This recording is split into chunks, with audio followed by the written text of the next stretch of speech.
Hello student, नमस्कार। तो कैसे हैं आप लोग? तो स्वागत है मेरे चैनल पीके फिजिक्स क्लासेस में। तो मेरा नाम प्रद्युम्न है। तो जैसा कि हम लोग कूलॉम फिलहाल पढ़ रहे थे, इलेक्ट्रोस्टैटिक्स फोर्स पढ़ रहे थे, तो मैंने बहुत सारा क्वेश्चंस करवाया था। अब उसी को और आगे कंटिन्यू करता हूँ और अच्छे से क्वेश्चन करवाता हूँ। ठीक है, अभी हम कूलॉम्स लॉ को वेक्टर के फॉर्म में पढ़ेंगे, फिर उसका भी न्यूमेरिकल करेंगे। ठीक है ना। और कूलॉम्स लॉ हम वहाँ पढ़ेंगे जहाँ पर मान लीजिए कोई मीडियम हो, मतलब कि दो चार्ज के बीच में क्या रखा हो, मीडियम हो, तो हम उसके लिए भी मतलब इलेक्ट्रोस्टैटिक्स फोर्स पढ़ेंगे क्या होता है। ठीक है ना। तो सबसे अभी हम थोड़ा, तो अभी हम कुछ कुछ और अच्छे अच्छे क्वेश्चंस लगा लेते हैं। ठीक है, फिर उसके बाद हम आगे करेंगे। ओके बच्चों, ठीक है। तो मान लीजिए कि हमारे पास ऐसे था चार्ज Q1 था, ऐसे मान लीजिए, और चार्ज Q2 था ऐसे। इसके बीच में आपने फोर्स निकाल दिया था F इक्वल टू के Q1 Q2/r²। ठीक है, ऐसे लिख दिया था। कहने का मतलब था कि ये दोनों का दोनों मेरा क्या था, पॉइंट चार्ज था। ठीक है ना। अगर मान लीजिए कि हमारे पास पॉइंट चार्ज नहीं है, ठीक है ना, पॉइंट चार्ज नहीं है, और आपको वैसा क्वेश्चन दे दिया है, तो कैसे किया जाएगा? जैसे देख लीजिए, मान लीजिए ऐसा क्वेश्चन दिया हुआ है। मान लीजिए आपके पास एक रॉड है, ठीक है, एक रॉड है जिसके ऊपर प्लस चार्ज ऐसे दे रखा है, ऐसे प्लस चार्ज दे रखा है। ठीक है, ऐसे प्लस चार्ज क्यू दे रखा है ऐसे, और बोलेगा समथिंग डिस्टेंस पर, ए डिस्टेंस पर आप बताइए इलेक्ट्रोस्टैटिक्स फोर्स अगर चार्ज स्मॉल क्यू दिया हुआ है। ठीक है ना, बात समझ में आ रही है? ये दोनों क्या था, पॉइंट चार्ज था। अभी देखिए, ये मेरे पास क्या है, रॉड है, उसके ऊपर प्लस चार्ज दे दिया है, समथिंग डिस्टेंस पे दूसरा चार्ज दे दिया है। तो बताइए इनके बीच में फोर्स लगेगा कि नहीं लगेगा? हाँ सर, फोर्स तो लगेगा। अब पॉइंट है, हम इसको कैसे कैलकुलेट करेंगे? ठीक है ना। अब इस टाइप के क्वेश्चंस कैसे करते हैं, चलिए इसके पीछे का हम कॉन्सेप्ट सिखाता हूँ। इससे पहले मैं कुछ चीज़ें बताना चाहता हूँ आप लोगों को। ठीक है ना, मतलब एक बढ़िया चीज़ बताऊंगा, वो बहुत काम की चीज़ है। आप लोगों ने पढ़ा होगा सेंटर ऑफ मास में, एक टर्म्स पढ़ा होगा, डेंसिटी। ठीक है ना, डेंसिटी पढ़े होंगे, या तो हम बोल सकते हैं मास डेंसिटी। मास डेंसिटी आप पढ़े। मास डेंसिटी होता क्या, बताओ आप लोग? मास डेंसिटी क्या होता है? मास डेंसिटी होता है सर, मास बाय वॉल्यूम। ऐसा आपने पढ़ा होगा। ठीक है ना। अब इसी तरह ऐसे मास बाय वॉल्यूम तो हम डेंसिटी के डिफाइन कर देते हैं, लेकिन देखिए जो हमारा मास डेंसिटी होता है, तीन टाइप का होता है। ठीक है, कौन कौन सा होता है? Linear mass density, surface mass density, और वॉल्यूम मास डेंसिटी। एकदम क्लियर, आपने पढ़े होंगे। देखिए कैसा होता है, पहला linear mass density. Linear mass density को हम लोग लिखते हैं लेमड़ा से। ये होता है क्या, M/L। ठीक है, केजी पर मीटर यूनिट हो जाएगा। इसी तरह होता है आपका एक सरफेस मास डेंसिटी, जो कि हम लिखते हैं सिग्मा से। क्या होता है ये, एम मतलब एम बाई क्या हो जाएगा, ए हो जाएगा, मतलब केजी पर मीटर स्क्वायर। और इसके बाद एक और होता है आपका वॉल्यूम मास डेंसिटी। ठीक है, वॉल्यूम मास डेंसिटी होता है, ये क्या होता है, इसको हम लिखते हैं रो से। ये होता है एम बाई भी होता है, मास बाई वॉल्यूम, मतलब केजी पर मीटर क्यूब। ये हमने मास डेंसिटी पढ़ा था ऐसे। ठीक है, मास डेंसिटी पढ़ा था। अब बोलोगे सर इसको क्यों बता रहे हो आप? ठीक है, तो हम यहीं पर कुछ चीजें बता रहा हूँ जो इस टाइप के क्वेश्चन को सॉल्व करने में हेल्प करता है। ठीक है, तो ठीक जैसे मैंने आपको मास डेंसिटी बताया, उसी तरह होता है चार्ज डेंसिटी। ठीक है ना। अब वो भी तीन टाइप के होता है। पहला linear charge density, surface charge density, volume charge density. तीनों के बारे में अच्छे से पढ़ लेते हैं। ठीक है ना। क्या होगा हमारे पास, charge density.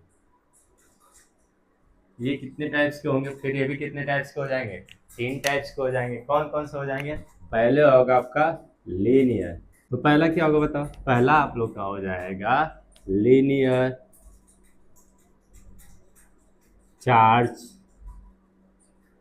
Density. Linear charge density हो जाएगा, जिसको हम लिखते हैं किससे, लेमडा से, lambda equal to Q by L हो जाएगा। दूसरा क्या होगा, सरफेस चार्ज डेंसिटी, ये क्या होगा, लेम ये हम लोग किससे लिखेंगे, सिग्मा से, तो सिग्मा क्यू बाई ए, ठीक है। ये क्या हो जाएगा, सरफेस चार्ज डेंसिटी। अब इसके बाद एक और होता है, क्या होता है, वॉल्यूम चार्ज डेंसिटी। ये किससे लिखते हैं हम लोग, इसको लिखते हैं रो से, और लिखते हैं क्या होता है, क्यू बाई भी हो जाएगा। तो ये तीनों फार्मूला आप याद रखिए और लिख लीजिए अच्छे से, ठीक है बच्चों, ठीक है। और कैसा चल रहा है आप लोग का, ठीक है ना, अभी बारिश वगैरह तो हो रहे होंगे, मौसम मौसम एकदम ठंडे हो गए हैं, पढ़ने में और मज़ा आते हैं बारिश में, तो ठीक है। तो अच्छे से पढ़ते रहिए। अगर फिजिक्स में कोई भी दिक्कत है तो मैं तो हूँ, आप वीडियो पे में कमेंट कर सकते हो, ठीक है, कि सर मुझे इस पार्ट में नहीं समझ में आया, या तो सर इस पार्ट का वीडियो बना दीजिए, तो मैं उसके लिए कुछ ना कुछ करूँगा। अगर कोई स्पेसिफिक आप लोग को टॉपिक नहीं समझ में आ रहा है, या तो कोई क्वेश्चन नहीं लग रहा है, तो आप कमेंट करिए, मैं उसको जरूर बताऊँगा, ठीक है ना बच्चों, ठीक है ना बच्चों। लेकिन अभी आप ऐसे पढ़ते रहो। चलो देखो, ये तीनों चीज़ समझ में आ गया, charge density, linear charge density, surface charge density, volume charge density, ये फार्मूला आप लोग को याद होना चाहिए, ठीक, एकदम क्लियर ना, कोई दिक्कत, ठीक है। तो हम आगे बढ़ते हैं ना, ठीक है बच्चों। तो देखिए हमारे पास एक क्वेश्चन है ऐसा कुछ कि एक रॉड है जिसके ऊपर क्या रखा है, प्लस चार्ज है, इस पूरे रॉड पर कंटिन्यूअस प्लस चार्ज मैंने दे रखा है, ठीक है। इससे समथिंग ए डिस्टेंस पर हम एक दूसरा चार्ज क्यू रख दिए हैं, और एक चार्ज कैपिटल क्यू है, तो इनके बीच का क्या निकालना है हमें, find the force between rod and charge Q, ठीक है ना। हमें फोर्स निकालना है इस रॉड और इस चार्ज के बीच में। एक बात बताइए, इनके बीच में फोर्स लगेगा, आप बोलोगे सर लगेगा, ठीक है, कैसे लगेगा, ये भी पॉजिटिव चार्ज है, ये भी पॉजिटिव चार्ज है, जब दो चार्ज आपस में आते हैं तो क्या हो जाता है, रिपल्सिव फोर्स लगता है। तो कैसे लगाओगे आप बोलोगे सर हमने एक टॉपिक पढ़ा है 11th में जिसका आप बोलते हैं हम सेंटर ऑफ मास, तो उसका हम यूज करते हैं। जैसे ये मेरे पास एक रॉड है, मैं मान लेता हूँ उसका सेंटर कहाँ पर होता है, यहाँ पर होता है, ठीक है। तो हम ऐसा कंसीडर कर लेंगे, और मान लीजिए इसका लेंथ दे रखा है आपको, एल दे रखा है, कितना दे रखा है, एल दे रखा है। तो आप सोचो कि मैं ये कंसीडर कर सकता हूँ सर इसका सेंटर मास यहाँ पर है, तो ये मान सकते हैं कि एक मेरा चार्ज क्यू है और दूसरा चार्ज क्या है, दूसरा चार्ज क्या है, स्मॉल की। अब मैं मान लेता हूँ कि इनके बीच का डिस्टेंस क्या है, ये आर मान लिया मैं, ठीक है, आर मान लिया। और आर इक्वल टू क्या होगा बताओ, आर इक्वल टू हो जाएगा ए प्लस एल बाई टू हो जाएगा, ठीक है, आप ऐसा मान लोगे। अब बोलोगे सर एक चार्ज दूसरा चार्ज, इनके बीच का डिस्टेंस हमने मान लिया कितना, आर हो गया। तो हम अगर फोर्स लिखना चाहें तो लिख लोगे आप F equal to K Q one Q two by R square. तो आप इस पर लिखोगे के का value 1/4 pi epsilon not, Q1 क्या है, अब Q1 ले लोगे सर, कैपिटल Q ले लिया मैंने, ठीक है, और इनटू में Q2 ले लिया है, क्या स्मॉल Q ले लिया, डिवाइडेड बाई R का वैल्यू क्या हो जाएगा, इनके बीच का डिस्टेंस क्या हो जाएगा, A प्लस L बाई 2 का स्क्वायर। आप बोलोगे सर ये मेरा आंसर हो गया, ठीक है, तो क्या बोलोगे, ये मेरा आंसर हो गया। लेकिन क्या आप सही हो, ये जो आपने कैलकुलेट किया, इसका सेंटर ऑफ मास वाला पॉइंट ले लिया और ये चार्ज के बीच का डिस्टेंस ले लिया, ठीक है, तो क्या ये जो प्रोसेस अप्लाई की हो आप, क्या सही किए हो, ठीक है। मैं बोलूँगा नहीं, ये क्या है, इसका आंसर क्या है, गलत है। तो आप बोलोगे सर गलत है, ठीक है सर, तो आप बताइए कैसे करेंगे इसको, ठीक है ना। तो चलिए हम बताता हूँ इसको कैसे किया जाएगा। कूलॉम्स लॉ में कल बताया था, उसके बारे में बहुत कुछ बताया था। एक चीज़ मैं लग रहा है कि बताना उसको भूल गया, यहाँ पे बता रहा हूँ। जैसे कूलॉम्स लॉ होता है, हमने कहाँ अप्लाई करते हैं, चार्ज 1 चार्ज 2, अब इनके बीच का डिस्टेंस है तो आप कूलॉम्स लॉ अप्लाई कर देते हैं। चार्ज 1 क्या था, ए पॉइंट चार्ज था, चार्ज 2 क्या था, ए भी पॉइंट चार्ज था।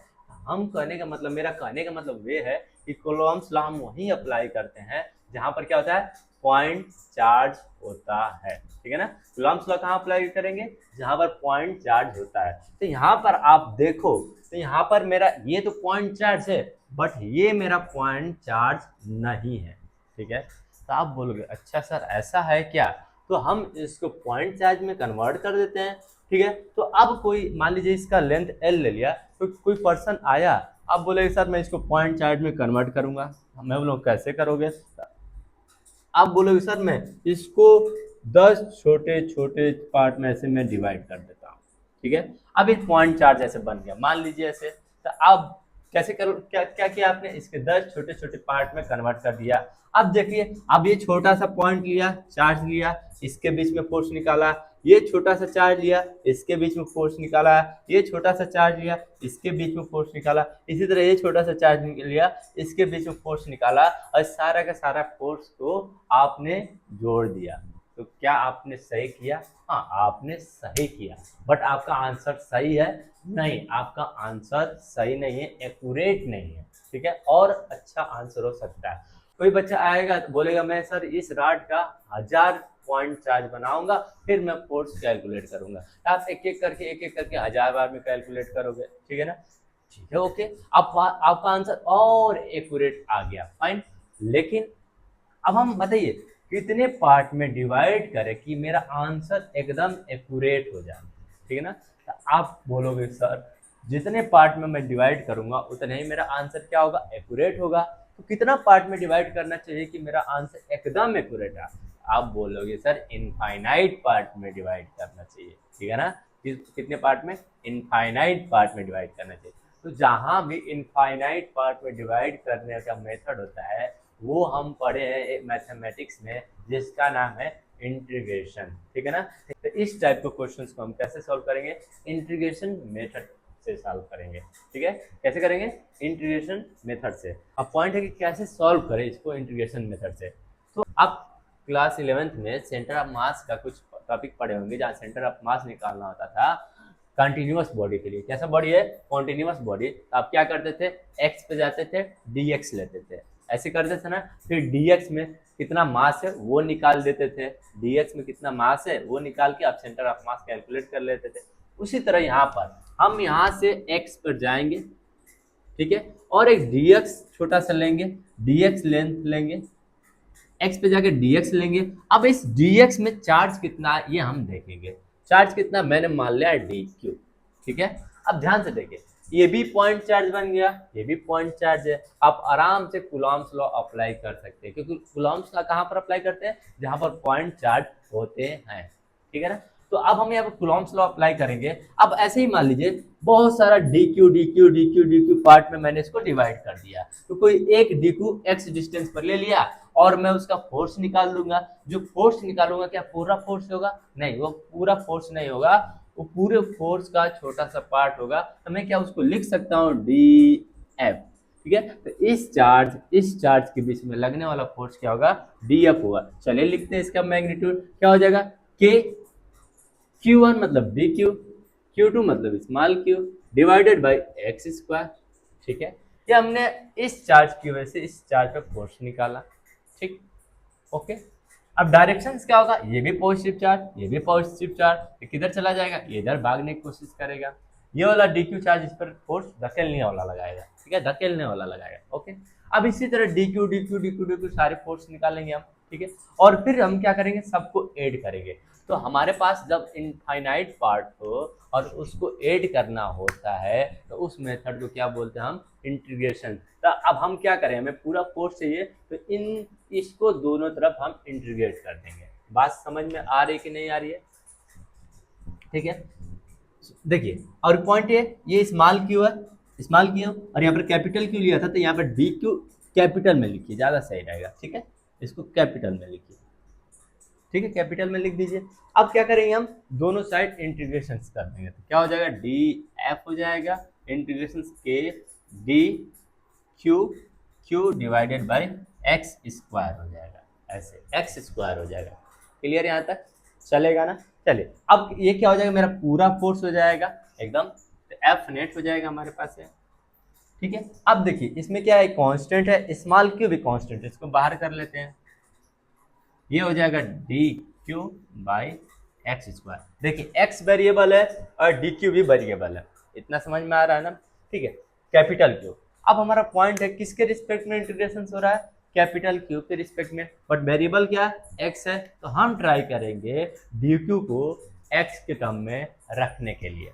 अब वो कैसे करेंगे, वो देखिए कैसे करते हैं। तो आप देखिए, आपको पता है ना, अगर मान लीजिए ध्यान से देखिए, हमें करना क्या है, करना ये है कि हमारे पास जो एल लेंथ था उसमें चार्ज कितना है, क्यू है, तो dx लेंथ में चार्ज कितना है, dq है। अब dq को dx के टर्म्स में हमें लिखना है, कैसे लिखेंगे वो देखिए।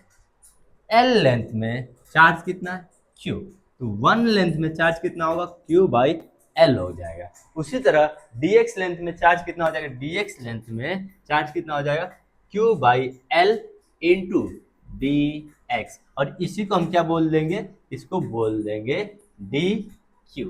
क्या बोल देंगे, डी क्यू। समझ में आ रहा है? तो ध्यान से देखोगे आप, तो D Q equal to Q by L into D X के टर्म्स में आ गया। तो इस चीज को लाकर यहाँ पर पुट कर दीजिए। ठीक है, मैंने कर दिया पुट, के क्यू, ठीक है, इंटीग्रेशन क्या हो जाएगा, Q by L D x, ठीक है, डिवाइडेड बाई एक्स स्क्वायर। ठीक है बच्चों, समझ में आ रहा ना? अब देखिए, अब जो जो कांस्टेंट है उसको बाहर करते हैं। क्यू कांस्टेंट है कैपिटल, हाँ, इस कैपिटल एल कांस्टेंट है, हाँ, ठीक है, उसको बाहर कर लेंगे और फिर क्या बच जाएगा, 1/x² और dx हो जाएगा। तो ध्यान से देखेंगे, जिसके रिस्पेक्ट में हमें इंटीग्रेशन करना है उसी का वेरिएबल है। ठीक है, तो चलिए हम करते हैं इसको। और एक चीज और, अब हम इंटीग्रेशन कर रहे हैं तो कहाँ से कहाँ इंटीग्रेशन कर रहे हैं ये बहुत मैटर करता है। तो ध्यान से देखिए, x का लिमिट रखेंगे तो ये कहाँ से कहाँ तक वेरी करेगा, ध्यान से देखिए। अब x का वैल्यू क्या क्या ले सकते हो आप, ध्यान से देखो। अब बोलोगे सर कि यहाँ से लेके हम पूरे चार्ज को कवर करना है, मुझे पूरे चार्ज को कवर करना है, पूरे रॉड को कवर करना है, तो x का वैल्यू कहाँ से कहाँ ले सकते हैं, यहाँ से स्टार्ट किया आप यहाँ तक गए, मतलब कि यहाँ पर x का वैल्यू क्या होगा, x का वैल्यू ये होगा, यहाँ से लेके यहाँ से यहाँ तक, फिर यहाँ से यहाँ तक चले जाओगे, और यहाँ क्या हो जाएगा, x का वैल्यू हो जाएगा आपका ये a प्लस एल, तो क्या हो जाएगा, a प्लस एल हो जाएगा। तो कहने का मतलब जो x का लिमिट है कहाँ से कहाँ तक जाएगा, a से a प्लस एल तक। बात समझ में आ रही है ना, चलेगा ना? ठीक है, तो हम ऊपर वाला चीज इस सब मिटाता हूँ और इसको ऊपर लिखता हूँ और इंटीग्रेट करते हैं हम लोग। चलिए मैं ये चीज यहाँ पर लिख देता हूँ, जगह यहाँ पर, तो क्या हो जाएगा, एफ नेट हो जाएगा हमारे पास के, ठीक है, और स्मॉल क्यू और capital Q divided by L भरा हो चुका है। ठीक है, अब इसके बाद इंटीग्रेशन 1/x², लिमिट कहाँ से कहाँ जा रहा है, a से a प्लस एल तक और dx, ऐसे कर लेंगे। ठीक है, अब देखिए मैंने कल एक फार्मूला बताया था, क्या बताया था, इंटीग्रेशन x की पावर n dx क्या हो जाएगा बताओ बच्चों, x और n+1 डिवाइडेड बाई n+1। बात समझ में आ रही है ना, ये मैंने फार्मूला बताया था। अब इस फार्मूला का यूज करेंगे हम लोग यहाँ, देखिए x की पावर 2 है तो ऊपर जाएगा तो क्या हो जाएगा, x की पावर -2 हो जाएगा। ठीक है, तो x की पावर -2 हो जाएगा, मैं इधर कर देता हूँ इंटीग्रेशन, x की पावर -2 करेंगे तो क्या हो जाएगा, ये हो जाएगा x की पावर -2 + 1 यानी -1 डिवाइडेड बाई -1, ऐसे हो जाएगा। और x की पावर -1 को हम क्या लिख सकते हैं, 1/x लिख सकते हैं। तो हम यहाँ पर लिखेंगे finally k q by L, ठीक है, और ये हो जाएगा -1/x, और लिमिट कहाँ से कहाँ तक हो जाएगा, a प्लस एल तक। अब लिमिट पुट करते हैं, कैसे करते हैं, अपर limit minus lower limit, but ध्यान से देखिए यहाँ पर माइनस है, हम ऐसा कर सकते हैं lower limit minus upper limit कर सकते हैं। बात समझ में आ रही, हमारा फाइनली आंसर जो हो जाएगा एफ नेट हो जाएगा, जो ये हो जाएगा आप लोग का के क्यू बाई एल, ये हो जाएगा 1/a minus 1/a plus L हो जाएगा। ठीक है ना, एकदम बढ़िया सा, एकदम बढ़िया सा क्वेश्चन है एकदम। ठीक है, ऐसा हो जाएगा। ठीक है बच्चों, ये देखिए मैंने जस्ट इसका मैग्नीट्यूड निकाला, अभी फोर्स का मैग्नीट्यूड निकाला। अब बोलोगे सर फोर्स का डायरेक्शन किधर होगा, ध्यान से देखिए, ये पॉजिटिव चार्ज ये पॉजिटिव चार्ज दोनों एक दूसरे को क्या करेगी, रिपेल करेंगे। तो हम इस रॉड की वजह से इस चार्ज के ऊपर फोर्स निकाल रहा हूँ, तो फोर्स की डायरेक्शन किधर जाएगी, इधर जाएगी। तो अगर आप इसको वेक्टर के टर्म्स में लिखना चाहो तो ये तो मैग्नीट्यूड हो जाएगा, और इसको आप लिख सकते हो आई कैप मतलब इधर जा रही है प्लस एक्स के डायरेक्शन में। क्या बात समझ में आ रही है कि नहीं आ रही है? हाँ सर आ रही है। और ध्यान से देखो, मैं जो यहाँ पर समथिंग ऐसे कैलकुलेट करवाया था आप लोगों को कि dx में कितना चार्ज है, इसको हम एक और मेथड से कर सकते थे। कौन से मेथड से कर सकते थे तो हम बताया था, जैसे अभी मैं आपको पढ़ाया हूँ, क्या पढ़ाया हो? Charge density. ठीक है, चार्ज डेंसिटी पढ़ाया। ये लाइन है तो यहाँ पर क्या होगा? Linear charge density. तो लीनियर चार्ज डेंसिटी होगा तो ये क्या है? यूनिफॉर्म चार्ज डिस्ट्रीब्यूशन है। तो इसके हर एक पॉइंट पर डेंसिटी क्या होगा? सेम होगा। तो इस रॉड के लिए अगर मैं डेंसिटी लिखना चाहूँ तो क्या होगा? बताओ तो बच्चों, क्या होगा रॉड के लिए डेंसिटी?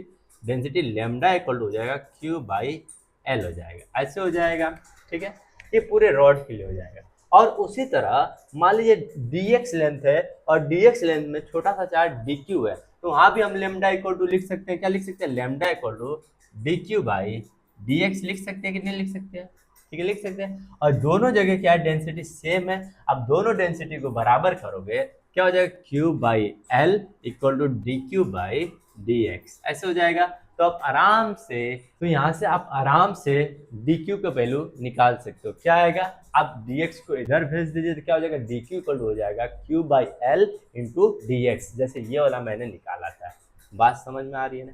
ये बढ़िया क्वेश्चन है, अगर अच्छे से करोगे तभी हो पाएगा। ठीक है ना? अगर आप ऐसा कंसिडर कर लोगे, सेंटर ऑफ मास से डिस्टेंस ले लिया, ठीक है, और कैलकुलेट करोगे ऐसे, तो क्या हो जाएगा? ये गलत हो जाएगा। इसको सही करने का तरीका ये है, एकदम अच्छे से स्टेप बाय स्टेप करना, समझ में आ जाएगा। एकदम अच्छे से आप इसको स्टेप बाय स्टेप करना। ठीक है ना? कोई दिक्कत? जैसे हमने क्या किया, सबसे पहले इस रॉड को हम पॉइंट चार्ट में कन्वर्ट कर दिया, D Q D Q D Q D Q D Q D Q cut कर दिया बहुत सारा। तो एक एक्स पे जाकर डी एक्स ले लिया और उसका डी एक्स लेंथ का रॉड ले लिया, उसके ऊपर चार्ज क्या लिया? डी क्यू लिया। अब डी क्यू की वजह से मैंने फोर्स निकाला, डी एफ निकाला। फिर इसको मैं जोड़ने के लिए क्या कर दिया? इंटीग्रेशंस कर दिया। इंटीग्रेशंस कर दिया तो यहाँ पर इंटीग्रेशंस कैपिटल क्यू के टर्म्स में हो रहा था, लेकिन वेरिएबल क्या था? एक्स स्क्वायर था। तो अब हम डी क्यू को एक्स के टर्म्स में लिखा, तो ये लिख दिया।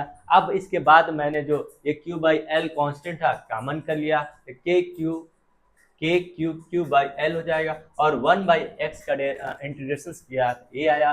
फिर लिमिट पुट कर दिया तो मेरा ये फार्मूला बन गया ऐसे। ठीक है ना? और इसका डायरेक्शन क्या हो जाएगा? प्लस आई के डायरेक्शन में हो जाएगा। ठीक है, क्लियर एकदम? चलेगा ना? चलेगा ना बच्चों? ठीक, तो ये क्वेश्चंस करने के लिए बहुत हमें अभी टाइम दे दिया आपको। ठीक, क्यों दिया टाइम? आपको समझाने के लिए, बेसिक समझाने के लिए। जब आप एक बार बेसिक समझ जाओगे, फिर ऐसे कितना भी डिफिकल्ट क्वेश्चंस आएगा आप आराम से कर लोगे। ठीक है ना? भले से इस क्वेश्चंस को समझने में टाइम लगा, कोई बात नहीं, लेकिन जब एक बार समझ गए तो ऐसे क्वेश्चन बहुत आराम से कर सकते हैं हम लोग। ठीक है बच्चों? चलिए आगे बढ़ते हैं। तो चलो बच्चों, एक और बढ़िया सा क्वेश्चन है सिमिलरली। अभी रॉड ऐसे था, रॉड ऐसे था। अब इस रॉड को हम पकड़ के ऐसे मोड़ देता हूँ, समझ में आ रहा है? हाफ सर्कल में ऐसे, मतलब सेमी सर्कल में मोड़ दिया और बीच में मैंने पॉइंट चार्ज रख दिया। अब फिर इस रॉड की वजह से, जो मुड़ा हुआ रॉड है, इसके वजह से बीच में जो चार्ज रखा हूँ उसके ऊपर फोर्स निकालना है। क्या आप निकाल पाओगे? चलिए देखते हैं निकाल पाते। हाँ सर, निकाल के दिखाएंगे। ठीक है, निकाल के दिखाइए। ओके, कैसे करोगे आप लोग बताओ? अगर हमारे पास एक ऐसा रॉड हो, ठीक है, रॉड है, अब इसके ऊपर प्लस चार्ज ऐसे आपने दे रखा है। ठीक है, समझ में आ रहा ना? अब मान लीजिए प्लस लेमडा दे दिया। लेमडा क्या है? Linear charge density. मैंने एक रॉड दे दिया, उसका लीनियर चार्ज डेंसिटी क्या है? लेमडा है। और इस रॉड का रेडियस क्या ले लीजिए? आर ले लीजिए। और यहाँ पर चार्ज एक रख दीजिए, स्मॉल क्यू रख दीजिए। तो अब इस रॉड की वजह से, ये प्लस चार्ज से भरा पड़ा रॉड, ये देखिए ये रॉड पर प्लस चार्ज है। इस प्लस चार्ज की वजह से इस वाले स्मॉल क्यूब पर फोर्स कितना होगा, ये हमें निकालना है। ध्यान से देखिए कैसे करेंगे। आप फिर बोलोगे सर इसको भी छोटे छोटे छोटे पार्ट में डिवाइड करेंगे। क्यों करेंगे? क्योंकि कूलम्ब्स लॉ आपका जो होता है पॉइंट चार्ज के लिए वैलिड होता है। ओके, तो सबसे पहले इसको हम पॉइंट चार्ज बनाएंगे। अब इसको कैसे पॉइंट चार्ज बनाएंगे? ठीक है, ऐसे बहुत सारा cut cut cut cut cut ऐसे कर दोगे। ठीक है, तो अब हम जो डी एक्स लेंगे वो कैसे लेंगे? तो उसमें तो राइट था, तो मैंने बता दिया, एक्स पे जाके डी एक्स ले लीजिए। जब ऐसे हो आपका सर्कल में हो, ठीक है, सर्कल में, तो उसमें कैसे करते हैं? तो यहाँ पर करते हैं हम थीटा पे जाके डी थीटा लेते हैं। क्या करते हैं? थीटा पे जाएंगे ऐसे, ठीक है, थीटा पे जाके डी थीटा। ठीक है, ठीक है, आप देखेंगे इस डी थीटा में कितना चार्ज है, डी थीटा एंगल में कितना चार्ज है, इसको मान लिया डी क्यू मान लिया। ठीक है, बात समझ में आ रही है।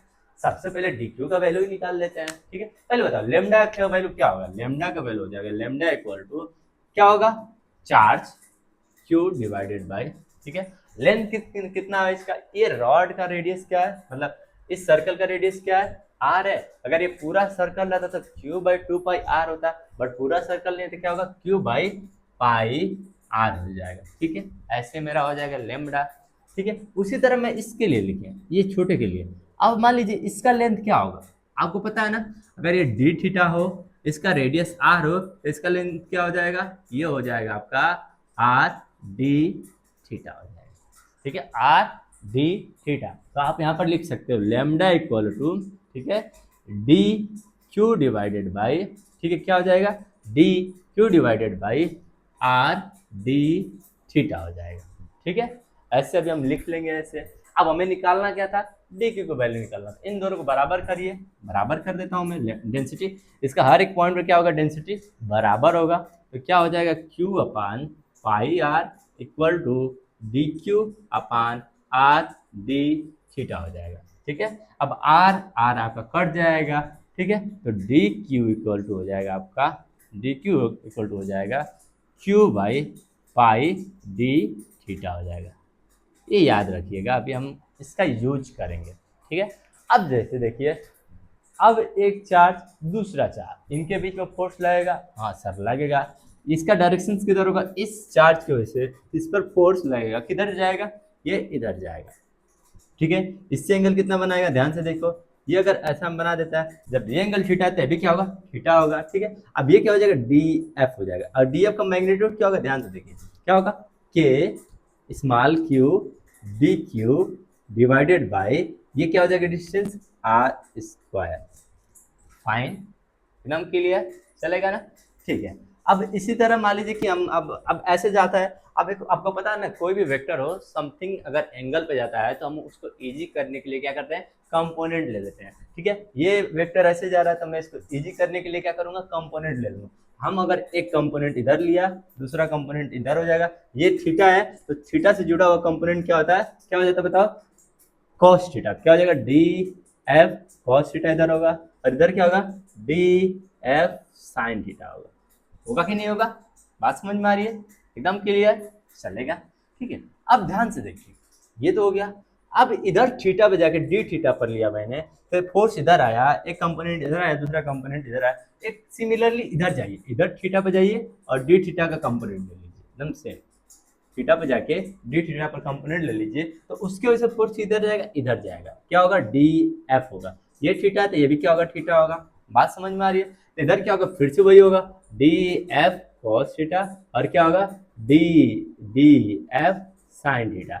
और यहाँ पर भी डी एफ का वैल्यू क्या होगा, यहाँ पर भी डी एफ का वैल्यू क्या होगा, सेम ही होगा, क्या होगा, K Q D Q by R square. तो ध्यान से देखो, ऐसे मैंने एक फोर्स लगाया, दूसरा फोर्स ऐसे लिया, इनका कंपोनेंट किया, किधर गया, एक इधर गया, इसका फोर्स का कंपोनेंट किया, एक इधर गया, एक इधर गया। ध्यान से देखिए, डी एफ दोनों बराबर है, मैग्नीट्यूड क्या बराबर है, ये डी एफ कॉस थीटा इस डी एफ कॉस थीटा को कैंसिल आउट करते कि, और ये डी एफ साइन थीटा बच जाएगा आपका। तो इसी तरह बहुत सारा, अगर मैं सभी का फोर्स लिख दूं और सभी फोर्स का कंपोनेंट ले, तो उसका क्या होगा, ये वाला पोर्शन कैंसल आउट हो जाएगा, बस ये वाला पोर्शन हमारा बचेगा। तो हम बोल सकते हैं एफ नेट जो होगा, एफ नेट होगा, क्या हो जाएगा, F net D F sine theta plus D F sine theta.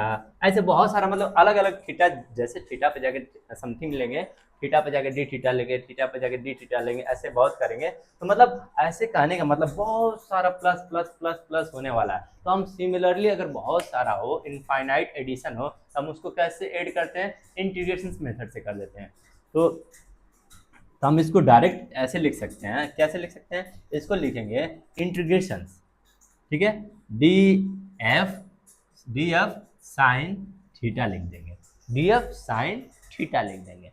और जो थीटा का वैल्यू कहाँ से कहाँ तक वेरी करेगा, ये वाला थीटा कहाँ से कहाँ तक जा सकता है, तो हम चाहे तो डी डी क्यू यहाँ ले सकते हैं और डी क्यू यहाँ ले सकते हैं। तो जब यहाँ डी क्यू लेंगे तो थीटा का वैल्यू क्या हो जाएगा 0, और डी क्यू यहाँ लेंगे तो थीटा वैल्यू क्या होगा 180 हो जाएगा, मतलब पाई हो जाएगा। तो थीटा का वैल्यू कहाँ से कहाँ तक जा रहा है, 0 to पाई जा रहा है। ठीक है, बात समझ में आ रही है। अब इसको आप कैलकुलेट कर दोगे तो आपका एफ नेट निकल जाएगा। चलिए कैलकुलेट करके दिखाइए, देखते हैं कर पाते कि नहीं आप लोग। ठीक है, तो डी एफ क्या है यहाँ पर देखिए, integration 0 to pi, D F क्या है, के Q D Q R square और क्या इसमें साइन थीटा, साइन थीटा और हो जाएगा आपका बस साइन थीटा, ऐसे हो जाएगा। ठीक है, समझ में आ रहा है, ऐसे हो जाएगा। अब एक बात बताइए, के क्या है कांस्टेंट, क्यू क्या है कांस्टेंट, आर स्क्वायर क्या है कांस्टेंट, वेरिएबल क्या है डी क्यू है, क्या थीटा वेरिएबल है, हाँ वेरिएबल है। जो कांस्टेंट उसको बाहर कर लेते हैं सबसे पहले, क्या K Q by R square, integration क्या हो जाएगा साइन थीटा और डी क्यू। अब देखिए हमारा कांस्टेंट क्या, तो ध्यान से देखिए हमारा वेरिएबल क्या थीटा, बट इंटीग्रेशन किसके रिस्पेक्ट में हो रहा है, क्यू के रिस्पेक्ट में। अब डी क्यू को हम ट्राई करेंगे डी थीटा के टर्म्स में लिखने के लिए, तो मैं ऑलरेडी लिख चुका हूं यहाँ पर, ध्यान से देखिए। तो डी क्यू इक्वल टू होगा Q by pi D theta. तो आप जहां पर डी क्यू लिखा है वहां पर लिख दीजिए Q by pi into D theta. ठीक है, तो हम यहाँ लिख सकते हैं, देखिए आराम से, तो एफ नेट होगा हमारे पास, क्या होगा देखो आप, तो क्या होगा K Q by R square, ठीक है, इंटीग्रेशन साइन थीटा, और लिख सकते हैं हम लोग Q by pi D theta, और 0 to पाई कर देंगे, बाहर कर लीजिए K Q by R square Q by pi हो जाएगा, और साइन थीटा का भी करेंगे integration sine theta D theta. ठीक है, ओके, बात समझ में आ रही है। चलिए कुछ कुछ चीज़ें मैं इरेज करता हूँ, यहाँ तक नोट कर लीजिए अच्छे से, आप कर लिया नोट, ओके बच्चों, समझ में आ रहा है ना। ठीक है, थोड़ा सा डिफिकल्ट लग रहा होगा आप लोग को, समझने में प्रॉब्लम हो रही होगी, लेकिन एकदम ध्यान से स्टेप बाय स्टेप करोगे तो आराम से प्रॉपर समझ में आ जाएगा। ओके बच्चों, ये थोड़ा सा डिफिकल्ट क्वेश्चन में आते हैं। ओके, तो हम क्या बोला हूँ कि मैं नीट जेई एडवांस लेवल तक पढ़ाऊंगा, ठीक है ना, तो ये मेंस और एडवांस लेवल तक का है। ठीक है, एकदम अच्छे से करेंगे, कोई दिक्कत नहीं होना चाहिए बच्चों, प्रॉपर करिएगा। तो बच्चों देखो आप, ठीक है, हमारा क्या हो जाएगा, ये हो जाएगा K Q by R square Q by pi हो जाएगा। अब साइन थीटा का इंटीग्रेशन क्या होता है, कॉस थीटा के माइनस कॉस थीटा। आप बोलोगे सर माइनस कॉस थीटा, ठीक है, मैंने माइनस कॉस थीटा लिख दिया, माइनस कॉस थीटा, और क्या होगा 0 to पाई हो जाएगा। ठीक है, यहाँ माइनस आया तो आप ऐसा काम कर सकते हो, lower limit minus upper limit लिख दीजिए। ठीक है ना, upper limit minus lower limit होता है, बट आप लिख दीजिए lower limit minus upper limit लिख दीजिए, ऐसे क्या हो जाएगा K Q Q by R square pi, ये हो जाएगा हमारा क्या होगा अपर लिमिट ना होके क्या होगा लोअर लिमिट, तो हम का माइनस लिखेंगे यहाँ पे। ठीक है,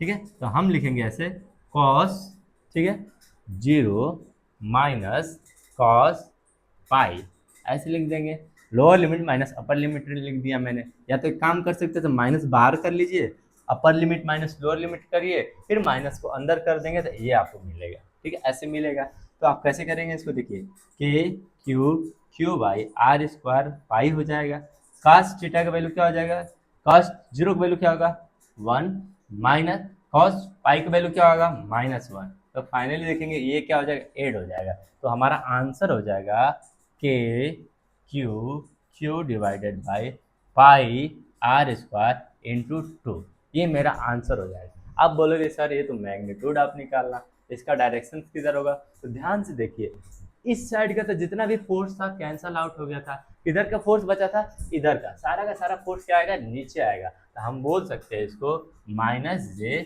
कैश।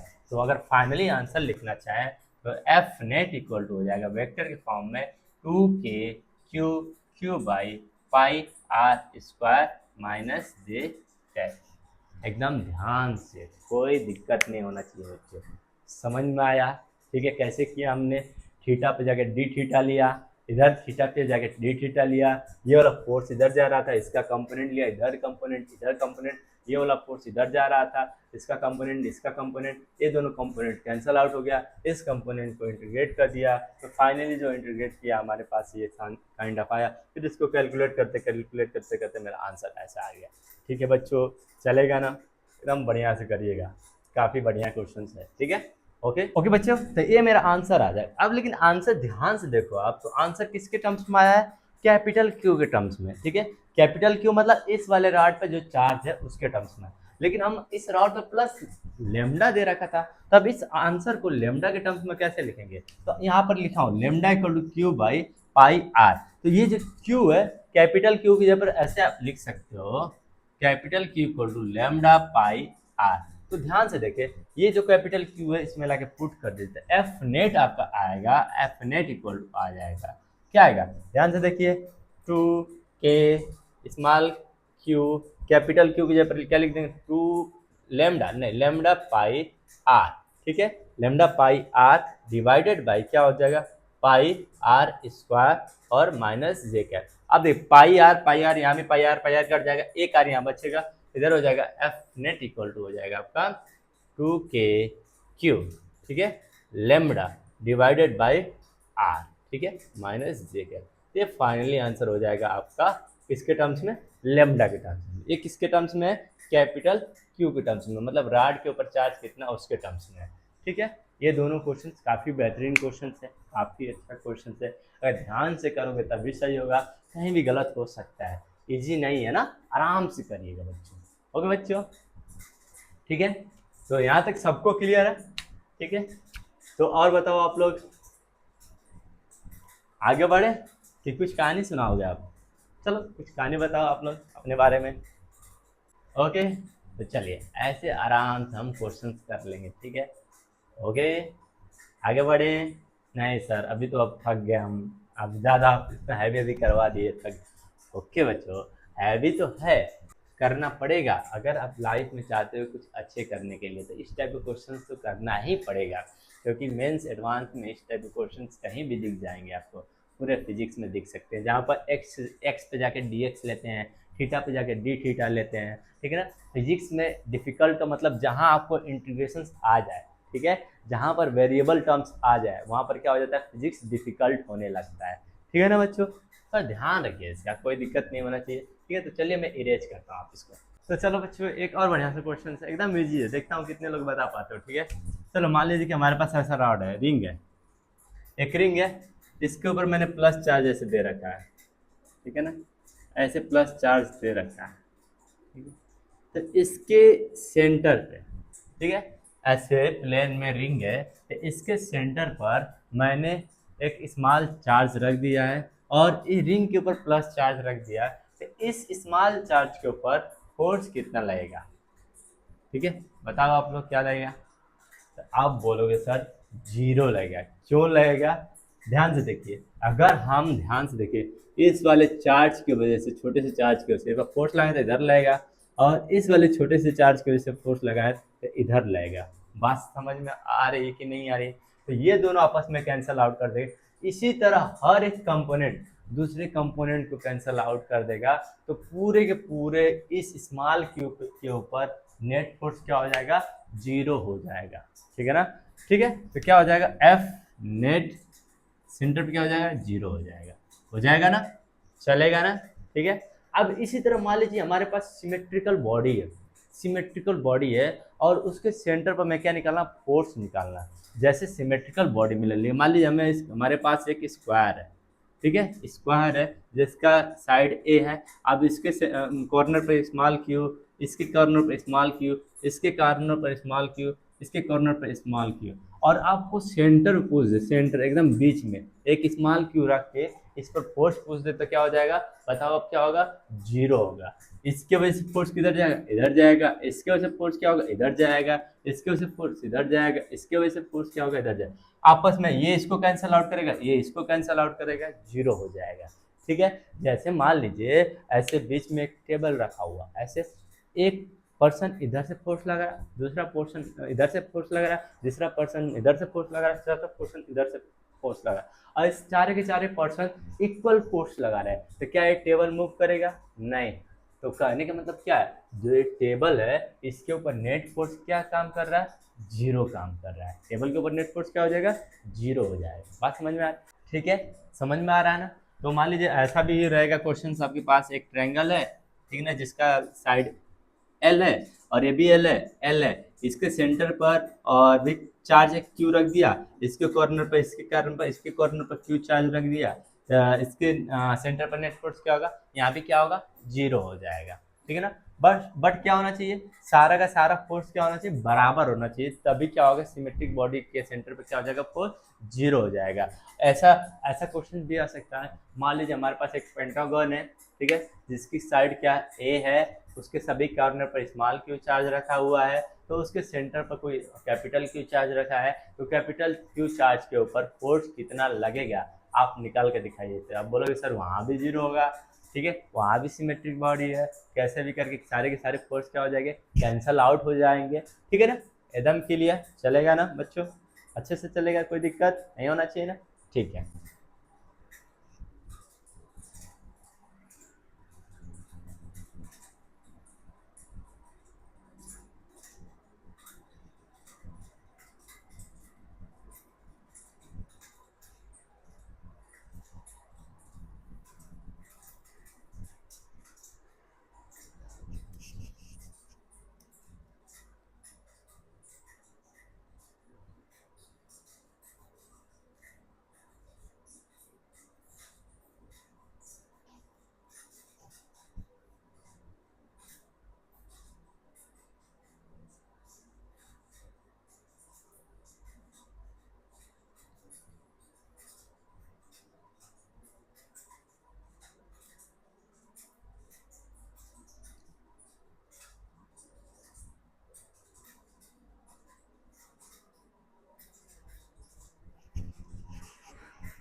ठीक है बच्चों, बात समझ में आ रही है ना, यहाँ तक कोई दिक्कत नहीं होना चाहिए ना, ठीक है।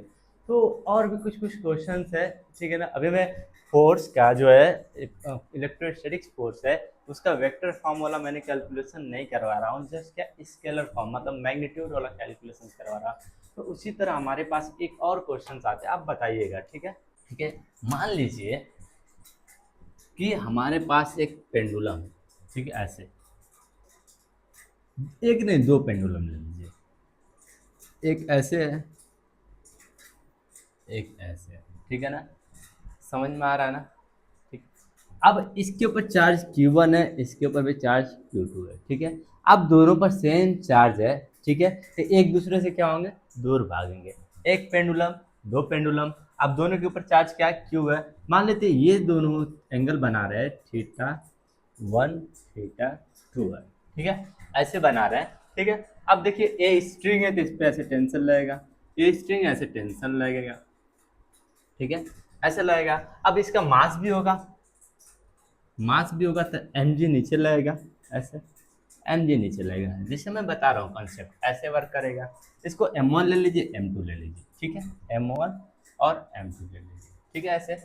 तो बताइए कि ऐसे दिया हुआ है तो हमारे पास समथिंग रहेगा, पहला कंडीशन दिया जाएगा if m1 equal to m2 and Q1 greater than Q2, तो आपके पास ऑप्शंस होगा, पहला θ1 ग्रेटर देन θ2, या दूसरा θ2 ग्रेटर देन θ1, तीसरा क्या होगा θ1 इक्वल टू θ2, चौथा क्या हो जाएगा, इनमें से कोई नहीं, नन ऑफ दिस, ठीक है।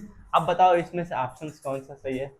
क्वेश्चंस क्या है, ऐसा क्वेश्चंस है कि हमारे पास दो पेंडुलम वाला ऐसे दे दिया, स्ट्रिंग बांधकर, एक मास 1 मास 2 है, इसका चार्ज 1 है, इसका चार्ज 2 है, ठीक है, ऐसे रख दिया, एंगल बना रहे θ1 θ2। क्यों एंगल बनाएंगे, क्योंकि इनके पास चार्ज है, चार्ज की वजह से फोर्स एक इधर ऐसे लगेगा, ये फोर्स इधर लगेगा, रिपेल करने की कोशिश करेंगे, ऐसे रिपेल करने की कोशिश करेंगे तो एक दूसरे के दूर भाग रहे हैं, तो दूर भाग रहे तो एंगल बना रहे समथिंग। अगर यही चार्ज नहीं होता तो ये दोनों के दोनों पेंडुलम यहाँ पर आ जाते, आते कि नहीं आते, आ जाते, ठीक है, एंगल क्या हो जाता, जीरो हो जाता, ठीक है। बट इसमें चार्ज है, उसकी वजह से क्या हो रहा है, दूर भाग रहा है, ऐसे दूर भाग रहा है, तो ये θ1 ये θ2 है, तो यही बताना है हमें इनके बीच में रिलेशन क्या है, θ1 और θ2 के बीच में, अगर Q1 ग्रेटर देन Q2 है तो। अब बताओ क्या होगा, बताओ, तो आप बोलोगे सर इसको कैसे करें कैसे करें कैसे करें, ठीक है। अब इसमें बोला क्या है, Q1 ग्रेटर देन Q2, इसका मतलब क्या है, ये वाला चार्ज इस वाले चार्ज से बड़ा है, ठीक है। क्या क्या दिया, क्या हमारे पास चार्ज 1 है चार्ज 2 है, तो इस चार्ज की वजह से फोर्स इधर मतलब इस पे लगेगा, किधर लगेगा, इधर लगेगा। क्या होगा कि Q1 Q2 by R square, are क्या होगा हम निकाल लेंगे, इनके बीच का डिस्टेंस क्या होगा आर होगा, ठीक है। और इधर एफ क्या होगा, इधर भी एफ क्या होगा के Q1 Q2 by R square, ऐसे हो जाएगा। अब बोला है कि Q1 ग्रेटर देन Q2 है, मतलब ये इससे बड़ा, ठीक है ना। ओके, इसका मतलब क्या है, अगर हम Q1 को बढ़ाते जाएंगे तो क्या फर्क पड़ने वाला, Q1 यहाँ बढ़ेगा, यहाँ भी Q1 बढ़ेगा। कितना आप Q1 को बढ़ाओ कितना भी बढ़ाओ, दोनों फोर्स क्या होगा, इक्वल होगी। दोनों फोर्स जब इक्वल लग रहे हैं इधर वाला, तो ये जितना भागेगा इधर, ये भी उतना उधर ही भागेगा, ठीक है ना। तो जो दोनों के बीच का एंगल होगा क्या होगा, दोनों क्या होंगे, बराबर होंगे। क्यों बराबर होंगे, कि हम अगर Q1 बढ़ा रहे हैं तो ये वाला फोर्स तो बढ़ रहा है, साथ ही साथ ये भी तो फोर्स बढ़ रहा है, क्योंकि दोनों में Q1 है। बात समझ में आ रहा है, हमेशा क्या होंगे, ये फोर्स क्या होगा, आपस में इक्वल होंगे, ठीक है। तो कितना Q1 में बढ़ा दीजिए, मतलब कितना भी Q1 बढ़ा दीजिए Q2 बढ़ा दीजिए, बट दोनों पर जो फोर्स लगेगा इक्वल लगेगा। बात समझ में आ रहा है, और दोनों का मास बराबर है इसलिए, ठीक है ना। तो अब Q1 बढ़ा रहे हैं Q2 बढ़ा रहे हैं, उससे कोई मतलब नहीं है, θ1 इक्वल टू θ2 होगा। और दूसरा कंडीशन इफ, ठीक है, इफ ले लिया। अब मैं Q1 ग्रेटर देन Q2 तो कर ही दिया, ऐसे Q2 कर दिया, तो इस केस में क्या होगा, θ1 θ2 होगा। अगर मैं मान लेते M1 ग्रेटर देन M2 भी कर देता हूँ, इससे क्या होने वाला है, ठीक है। आपके पास ऑप्शन सेम है, θ1 ग्रेटर देन θ2। सोचो आप, तब तक मैं ऑप्शन से लिख रहा हूँ, सोचो आप लोग।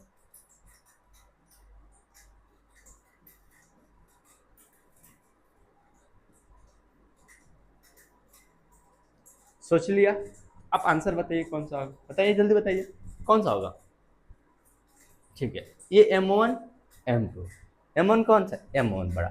M1 बड़ा होने का मतलब क्या होगा, ये अगर बड़ा जितने भी मास रहेगा, जितना ज़्यादा बड़ा मास रहेगा, ये ट्राई करेगा इधर शिफ्ट होने के लिए।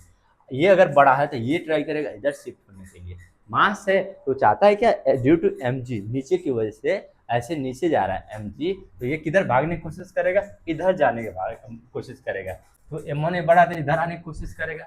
इतना तो क्लियर हो गया। तो कहने का मतलब ये बड़ा है तो ये θ1 क्या हो जाएगा, छोटा हो जाएगा, θ2 क्या हो जाएगा, बड़ा हो जाएगा। इस वाले केस में क्या हो जाएगा, कौन बड़ा हो रहा है मेरा, θ2 बड़ा हो रहा है, तो इस केस में आंसर हो जाएगा θ2 ग्रेटर देन θ1। ओके बच्चों, समझ में आ रहा है। इस टाइप का क्वेश्चन आएगा तो आप कर लेना।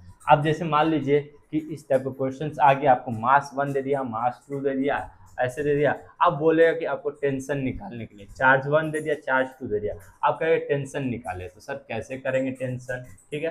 पहला वाला केस ले लेता हूँ, ठीक है। M1 M2 अगर बड़ा है बराबर है तो देख लेंगे उसके अकॉर्डिंग, ठीक है। पहला वाला केस ले लेता हूँ, मास M1 इक्वल टू M2 है। तो आपसे अगर टेंशन पूछ देता है तो कैसे टेंशन निकालेंगे, ये देखिए। तो टेंशन निकालना है, पढ़े होंगे NLM, Newton's law of motion.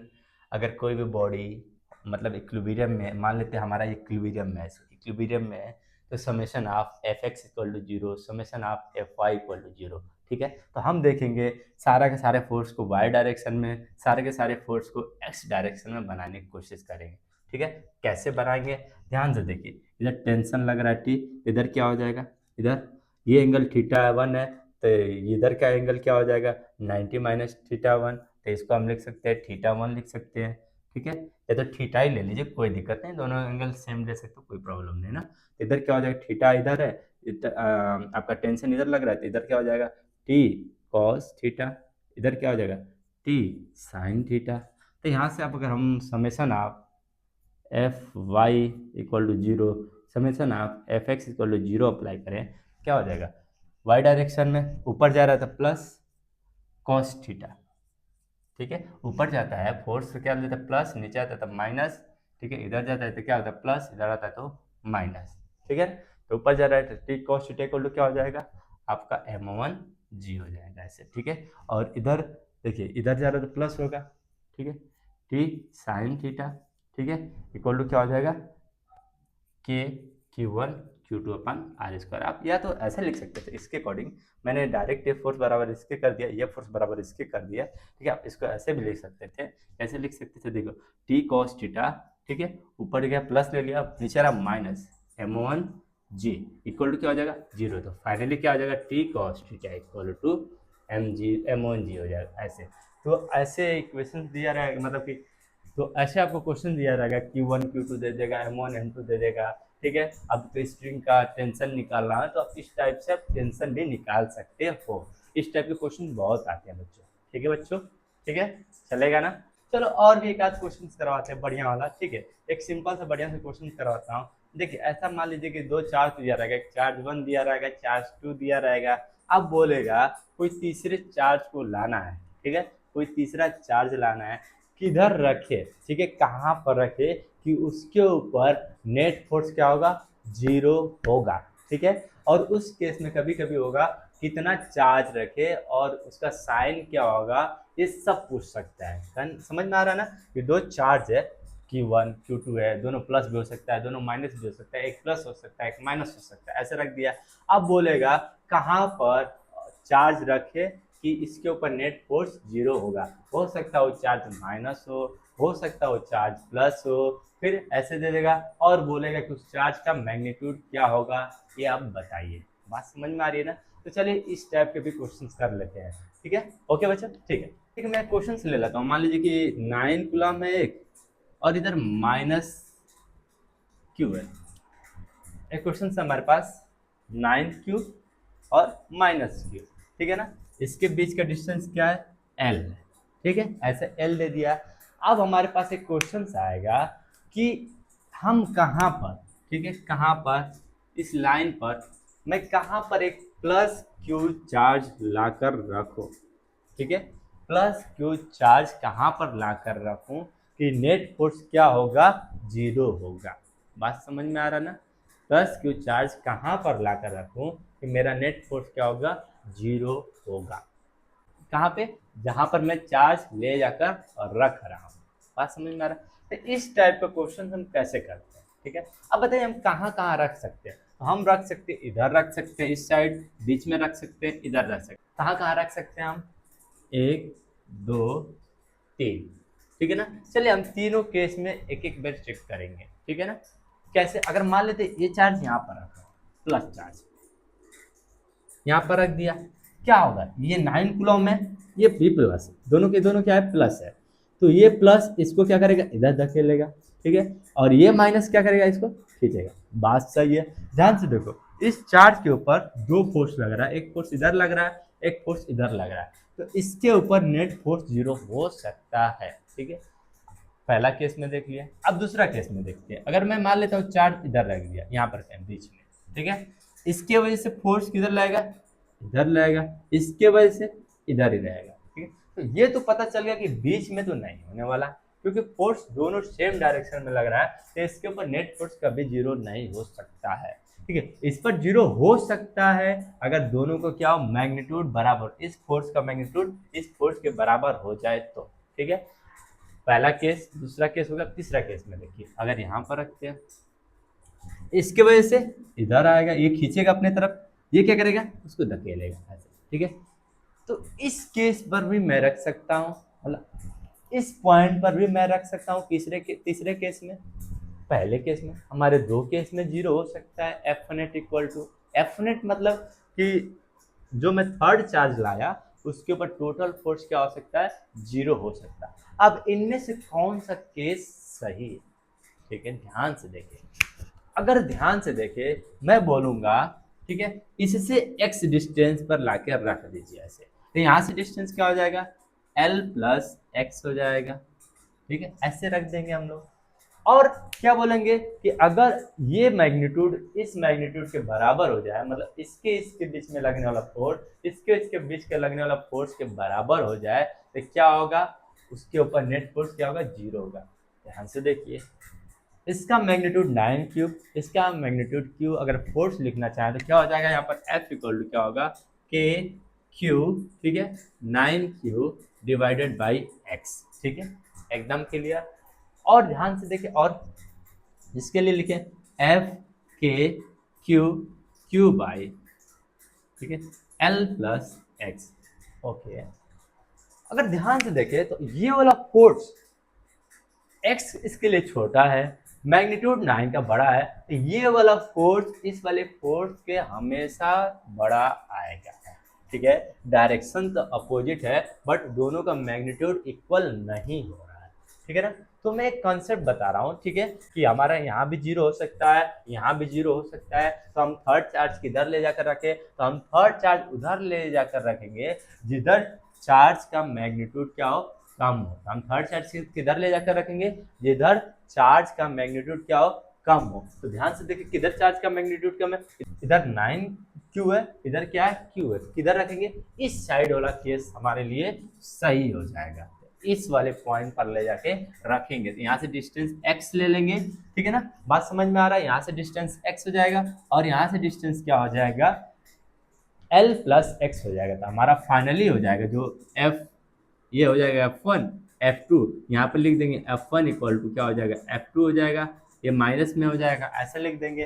तो इन दोनों का मैग्नीट्यूड अगर बराबर करके कैलकुलेट करेंगे तो इस x का वैल्यू आप कैलकुलेट कर लोगे। तो कैसे लिखेंगे, देखिए, तो हम इसके बीच में लिखना चाहते क्या हो जाएगा, q यहाँ पर ला के रख दिया, तो k q by X square equal to क्या हो जाएगा, k q 9q divided by x plus l का स्क्वायर, ऐसे कैलकुलेट कर लेंगे। अब देखिए क्यू क्यू क्यू सारा का सारा कट गया, के कट गया, यहाँ पर 9 बचा, इधर भेज दीजिए, x प्लस एल हो जाएगा का स्क्वायर हो जाएगा 9x स्क्वायर हो जाएगा। ऐसे आप दोनों तरफ रूट ले लीजिए, कैलकुलेट करने के लिए क्या हो जाएगा रूट, तो x प्लस एल हो जाएगा, इधर 3x हो जाएगा।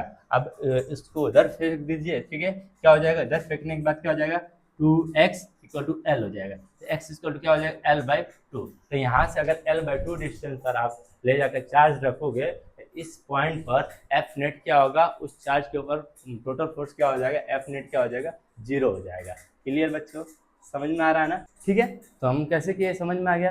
पहले तीनों तरफ चेक करेंगे, चेक करने के बाद, ठीक है ना, अगर दो केस दिख रहा है कि दो पॉइंट पर रखने पर मेरा एफ नेट क्या हो रहा है, 0 हो रहा है, हम उधर रखेंगे जिधर क्या होगा, चार्ज का मैग्नीट्यूड क्या होगा, कम होगा। ठीक है, उस पॉइंट पर मैं अपना थर्ड चार्ज रखेंगे, फिर वहां पर दोनों का मैग्नीट्यूड बराबर करेंगे और कैलकुलेट कर लेंगे।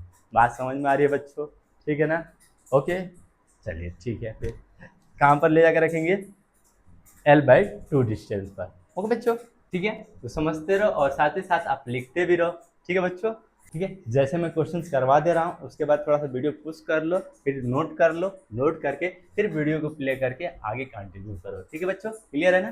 ठीक है, अब हम दूसरा क्वेश्चंस करते हैं। ठीक है, ओके, बहुत ज़्यादा क्वेश्चंस हो रहे हैं क्वेश्चन।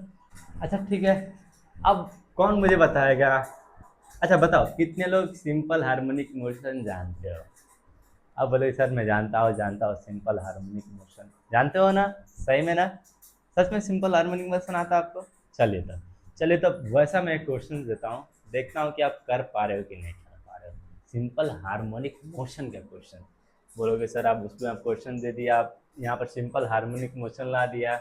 बच्चे, जो आप 11th का फिजिक्स पढ़ चुके हो वो 12th में कहीं भी आ सकता है।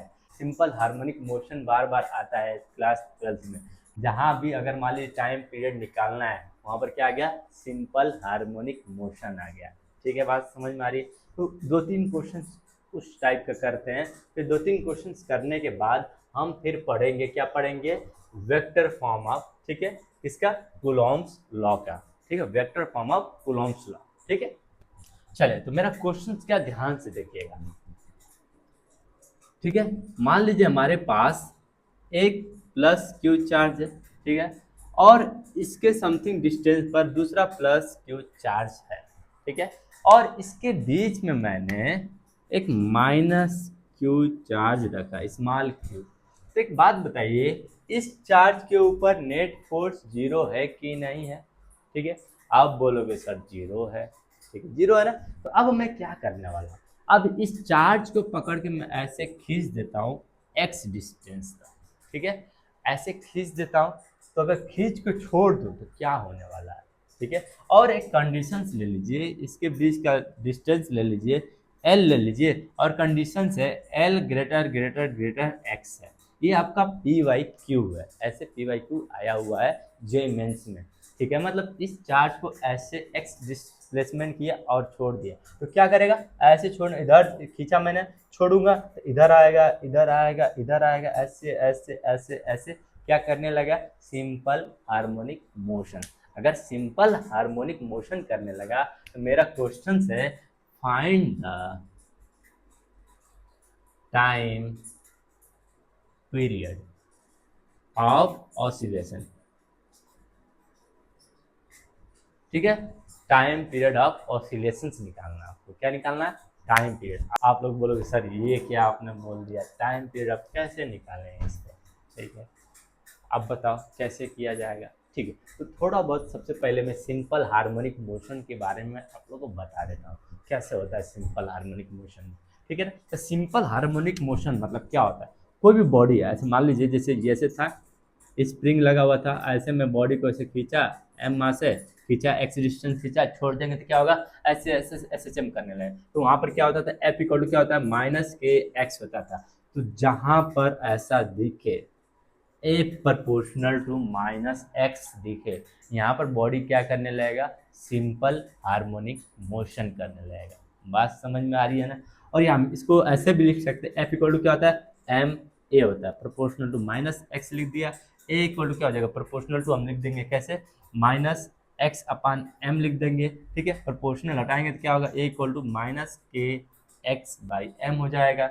एकदम समझ में आ रहा है ना। और एक्सेलरेशन को क्या लिख सकते हैं सिंपल हार्मोनिक मोशन में, आपको पता होना चाहिए, वो होता है, क्या होता है बच्चों जल्दी बताओ। एक्सेलरेशन को हम लोग लिखते हैं माइनस ओमेगा स्क्वायर एक्स लिख देते हैं, तो माइनस के एक्स बाई एम हो जाएगा, एक्स एक्स कट जाएगा तो माइनस माइनस चला जाएगा, तो ओमेगा स्क्वायर इक्वल टू हो जाएगा के बाई एम आ जाएगा, तो ओमेगा इक्वल टू क्या हो जाएगा, अंडर रूट के बाई एम आ जाएगा। अगर ओमेगा निकल गया तो आप टाइम पीरियड आराम से निकाल सकते हो, क्या होगा, time period T equal to हो जाएगा 2 पाई बाई ओमेगा होता है, ठीक है ना। ऐसे ये बस दिमाग में थोड़ा सा रखे रहिए, ये मतलब कि हमें फोर्स निकालना है, इसके ऊपर फोर्स निकालना है, और जो फोर्स निकालेंगे वो क्या कर देंगे, वो बस दिखा देंगे प्रोपोर्शनल ऑफ माइनस एक्स है। जैसे आपने ये दिखा दिया आपका काम हो गया। बात समझ में आ रही है ना, ये दिखा दिया आपका काम हो गया। अब प्रोपोर्शनलिटी हटाइए, के आ जाएगा, इसी के का यूज कर लीजिए यहाँ पर, omega equal to under root क्या हो जाएगा, के बाई एम हो जाएगा, और आप टाइम पीरियड निकाल सकते हो, ठीक है। इस चार्ज का मैं मास ले लूंगा, एम ले लूंगा, ठीक है बच्चों, ठीक है, ऐसे ले लिया मैंने। अब कैसे, हमारा इंपॉर्टेंट पॉइंट क्या, हमें इसके ऊपर फोर्स निकालना। यहाँ से मैंने खींच के यहाँ पर छोड़ा, मतलब चार्ज यहाँ पर आ चुका है, ठीक है। तो अब एक चार्ज माइनस क्यू यहाँ पर आ चुका है, और एक काम करिए, हम क्वेश्चंस को इजी करने के लिए इसके बीच का डिस्टेंस मैं 2l ले लेता हूँ। क्या ले लेता हूँ, 2l ले लेता हूँ, 2l हो जाएगा। तो ये बीच में रखा हुआ था, तो ये वाला पोर्शन क्या हो जाएगा, l हो जाएगा, ये वाला पोर्शन क्या हो जाएगा, l हो जाएगा। और देखिए ये चार्ज को मैं यहाँ पर ले गया, ये कितना ले गया, मैं x ले गया, दिख रहा है ना, x ले गया, तो ये वाला डिस्टेंस कितना हो जाएगा, l माइनस एक्स हो जाएगा, ठीक है। और इस चार्ज से डिस्टेंस कितना हो जाएगा, बताओ अब बताओ कितना हो जाएगा, l प्लस क्या हो जाएगा, l प्लस एक्स हो जाएगा, ठीक है। एकदम समझ में आ रहा है ना, आ रहा है कि नहीं आ रहा। देखिए इस चार्ज की वजह से इस पर फोर्स निकालेंगे, इस चार्ज की वजह से इस पर फोर्स निकालेंगे, दोनों क्या होगा, अपोजिट होगा, देखा जाएगा, ठीक है। तो क्या हो जाएगा, एफ नेट, मान लीजिए इस चार्ज की वजह से इधर फोर्स लग रहा है, नहीं किधर लगेगा, इस चार्ज की वजह से इधर फोर्स लगेगा, F1 लगेगा, इस चार्ज की वजह से किधर लगेगा, उधर लगेगा, F2 लगेगा, ठीक है। तो हमारा फोर्स जो आएगा एफ नेट इक्वल टू आएगा, क्या हो जाएगा, F1 प्लस F2 हो जाएगा, ऐसे हो जाएगा F1 प्लस F2। अब F1 लिखते हैं, F1 मतलब इधर वाला फोर्स क्या हो जाएगा, K Q बाई ये वाला डिस्टेंस ले लेंगे, L प्लस R का स्क्वायर, ठीक है, एकदम क्लियर। अब फिर ध्यान से देखिए, अब दूसरा फोर्स, इसका डायरेक्शन किधर जा रहा है, डायरेक्शन किधर जा रहा है, इधर जा रहा है, इधर क्या जा रहा है, माइनस आई कैप, ऐसे जा रहा है, ठीक है बच्चों, क्लियर ना। अब दूसरा वाला फोर्स किधर जाएगा वो देखते हैं, प्लस के Q by L minus x का स्क्वायर, इसका डायरेक्शन किधर जा रहा है, प्लस आई कैप, ठीक है ना, प्लस आई कैप, फाइन, एकदम क्लियर, फाइन ना, ओके बच्चों, ठीक है। चल अब ऐसे हम कर लेंगे, ठीक है। अब एफ नेट निकालेंगे तो देखिए इन दोनों को ऐड करेंगे, आई जे कॉमन कर लेंगे वगैरह वगैरह, जस्ट हम फोर्स निकाल लें, फोर्स का मैग्नीट्यूड निकाल ले जाए और मैग्नीट्यूड को हम दिखा देंगे एफ प्रोपोर्शनल टू एक्स मेरा आ जाएगा तो मेरा काम हो जाएगा। ठीक है, तो एफ नेट निकाल लेते हैं। एफ नेट क्या हो जाएगा बताइए, एफ नेट इक्वल टू क्या हो जाएगा, इन दोनों को एलसीएम लेंगे तो इन दोनों का एलसीएम क्या आएगा, इन दोनों का एलसीएम आएगा आपका, इसका और इसका एलसीएम लूंगा तो क्या आएगा, देखिए इसका इसका एलसीएम लेने वाला तो क्या आएगा, L square minus R square की पावर क्या हो जाएगा 2 हो जाएगा, एलसीएम ले लेंगे। ठीक है, तो अब फिर इसके बाद क्या हो जाएगा, ये इधर जाके मल्टीप्लाई होगा, इधर जाके मल्टीप्लाई होगा, ध्यान से देखिए। तो अगर हम करेंगे तो क्या होगा, के क्यू क्यू दोनों में है, ठीक है, वो दोनों में है, उसको मैं बाहर कर लूंगा। ठीक है, फिर देखिए ये आई को मैं छोड़ देता हूँ, ऐसे जस्ट फोर्स एफ नेट निकाल देता हूँ। ठीक है, ये माइनस है तो ठीक है माइनस ले लूंगा, ये प्लस है। ओके बच्चों, ठीक, अब इसमें जा रहा है ऐसे हो रहा है, ध्यान से देखो तो क्या हो जाएगा, minus L square minus R square X square minus X square, ठीक है, एक्स स्क्वायर, फिर ये माइनस था तो प्लस हो जाएगा 2l(x) हो जाएगा। ठीक है, अब फिर ये देखिए इधर जाएगा तो प्लस है, इधर क्या हो जाएगा plus L square plus x square, फिर क्या हो जाएगा, फिर क्या होगा प्लस 2l(x) हो जाएगा। ठीक है ना, ऐसे हो जाएगा, ध्यान से देखें तो ये कट जाएगा तो हमारे पास आ जाएगा। ठीक है, तो ये हम इस चीज़ को मिटा दे रहा हूँ ना। ठीक है, ठीक है, ठीक है, ये देखिए अब यहाँ तक आराम से ध्यान से नोट करिएगा। ठीक है, नोट कर लीजिए यहाँ तक, पहले आप लोग यहाँ तक नोट कर लीजिए। ठीक है, तो पहले आप यहाँ तक नोट कर लीजिए अच्छे से, यहाँ तक पूरा प्रॉपर आप यहाँ तक नोट करिए। हो गया नोट, कर लिया नोट आपने। अब इसको उठाकर मैं यहाँ पर लिख रहा हूँ, एफ नेट इक्वल टू क्या हो जाएगा, ध्यान से देखिए, एफ नेट इक्वल हो जाएगा के क्यू क्या हो जाएगा 2l(x) प्लस 2l(x) क्या हो जाएगा 4l(x) हो जाएगा, डिवाइडेड बाई क्या हो जाएगा L square minus R square का होल स्क्वायर, ऐसे हो जाएगा। एकदम बात समझ में आ रही है कि नहीं आ रही है, आप बोलोगे सर आ रही है, ठीक है ना, आ रही है ना। ठीक, अभी देखो एक कंडीशंस दिया हूँ एल स्क्वायर, ठीक है, ठीक, यहाँ पर मैंने आर क्यों लिख दिया था, यहाँ पर मैंने आर क्यों लिखा हूँ, एल एल हाँ एल प्लस एक्स होगा, और इधर क्या होगा एल, हाँ ठीक है यहाँ पर सही लिखा था, ठीक है, एल माइनस एक्स होगा, यहाँ पर क्या होगा L square minus X square होगा, ऐसे हो जाएगा। ठीक है ना, क्लियर, यहाँ भी क्या हो जाएगा L square minus X square हो जाएगा, फाइन। अभी देखिए कंडीशन से लिखा हूँ एल ग्रेटर ग्रेटर एक्स, इसका मतलब क्या हुआ L square minus X square क्या हो जाएगा, ये हो जाएगा आपका एल स्क्वायर हो जाएगा। ठीक है, तो हम ऐसे लिख सकते हैं F net equal to K Q Q, ठीक है, ऐसे लिख दूंगा, और ये हो जाएगा 4l(x) डिवाइडेड बाई क्या हो जाएगा, क्या हो जाएगा, इधर हो जाएगा l की पावर 4, l की पावर 4 हो जाएगा, एक l कट जाएगा इससे, ये हो जाएगा के क्यू क्यू, ठीक है, और 4x डिवाइडेड बाई l की पावर 3 ऐसे हो जाएगा, एफ नेट हो जाएगा। ठीक है, एफ नेट, अब ध्यान से देखिए एफ नेट है जो यहाँ पर, F net proportional to X यहाँ पर दिख रहा है। अब देखिए माइनस नहीं है क्योंकि मैं माइनस वहाँ पर इग्नोर करके लेके चल रहा हूँ, ठीक है, वो सब हम सही कर लें, कोई बात नहीं। अगर आपको ये दिख रहा है एफ प्रोपोर्शनल टू एक्स, तो हमारा बस यही निकालना है, ये इंपॉर्टेंट है। और एफ इक्वल टू अगर हम देखेंगे तो के एक्स हो जाएगा, के का वैल्यू हम निकाल लेंगे। ठीक है, ठीक है बच्चों, चलेगा ना, कोई दिक्कत। तो के का वैल्यू हमें चाहिए था, तो के का वैल्यू अगर ध्यान से देखें, ये के क्या है 1/4πε0, ये के क्या है 1/4πε0, और यहाँ पर जो हमारे पास स्प्रिंग कांस्टेंट वाला क्या आता है, सिंपल हार्मोनिक मोशन वाला क्या आता है, वो हो जाएगा हमारे पास यहाँ पर के इक्वल टू हो जाएगा। बच्चों देखो ध्यान से, के इक्वल टू हो जाएगा K Q Q 4 divided by L Q, ऐसे हो जाएगा। बात समझ में आ रही है।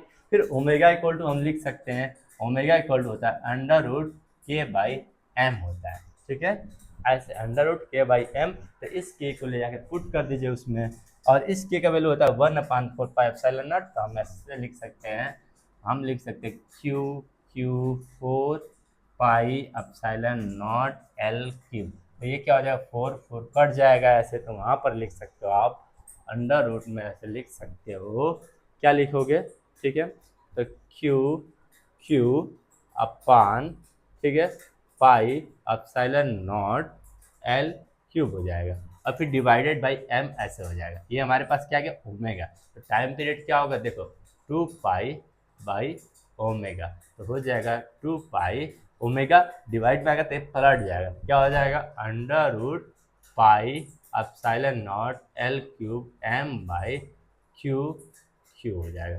तो आपका ये हो जाएगा आपका टाइम पीरियड। बात समझ में आ रही है बच्चों? ठीक है ना, थोड़ा सा ज़्यादा डिफिकल्ट हो गया आप लोग के लिए, ठीक है बच्चों, बट अगर ध्यान से करोगे, ठीक है, ध्यान से करोगे तो कोई दिक्कत नहीं होगी। क्या किया मैंने एक चार्ज प्लस क्यू रखा था, यहाँ पर माइनस क्यू रखा था, इसको मैंने इधर खींचा छोड़ दिया, ऐसे ऐसे करने लगा, सिंपल हार्मोनिक मोशन करने लगेगा। तो अगर इस यहाँ पर खींचने के बाद अगर फोर्स निकाल दिया और फोर्स को प्रोपोर्शनल एक्स दिखा दिया तो ये मेरा काम हो जाएगा, ठीक है। तो हम यहाँ पर फोर्स निकाल लिया, तो फोर्स हमारे पास ये इतना आया। अब इसमें से और ये वाला कंडीशंस लगा दिया, एल ग्रेटर एक्स लगा दिया, तो ये क्या होगा L square minus X square क्या हो जाएगा एल स्क्वायर हो जाएगा। एल स्क्वायर का स्क्वायर करूँगा तो एल की पावर 4 हो जाएगा, यहाँ पर एल है तो एल कट जाएगा तो एल की पावर 3 हो जाएगा। अब देखिए ये पूरा हमारे पास क्या आ गया, ये हमारे पास कॉन्स्टेंट आ गया, ठीक है, ये वाला कॉन्स्टेंट के, ठीक है। तो इस के का हम यूज कर लिया कहाँ पर यूज कर लिया, ओमेगा इक्वल टू होता है अंडर रूट के बाई एम, वहाँ पर यूज करके मैंने पुट करके कैलकुलेट कर लिया।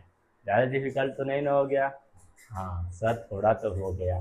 ओके बच्चों, आज का जो भी लेक्चर था, मतलब जो भी आज आपको क्वेश्चंस करवाया, सारा का सारा बहुत इंपॉर्टेंट क्वेश्चंस था, ठीक है ना।